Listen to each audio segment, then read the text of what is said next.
So there's a lot of talk about interest rates and how do people predict what's going to happen. So many experts are arguing with each other, thinking that interest rates are going to go up, they're going to go down. Everyone thought they were going to go down before the election, and then they continued to go up, and then everyone thought they were going to go up, and then they started coming down. It's kind of a hard thing to actually nail down exactly what's going to happen to interest rates and when. But what do we look for to determine what's going to possibly happen with interest rates?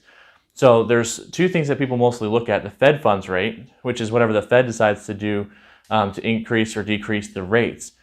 And typically mortgage interest rates follow that, but they're not completely tied together. So there's different reasons for what they want to do. The Fed wants to increase interest rates to lower the overall inflation in the country.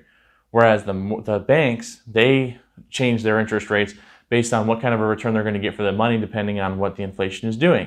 So if inflation is rising at 9 or 10% every single year, well, the bank doesn't want to lend their money at 3%. Otherwise, they're going to be making a really bad investment. They're going to lose money on that deal. And banks are not in the business of losing money. So they're both looking at the same reports to see what's happening with inflation, how strong is the dollar now, and where is it projected to go later. And then they increase or decrease accordingly. So actually, the mortgage interest rates, when the inflation finally does start to get curbed and it starts to come down, they might actually fall down before the Fed actually decreases the rate. They're not completely tied at the hip. So banks just want to make sure that they're getting a good return. So if you follow the money back to the banks and follow their reasoning, they want to lower interest rates because it means they're going to have more loans to give out. They're going to be able to actually make more money that way.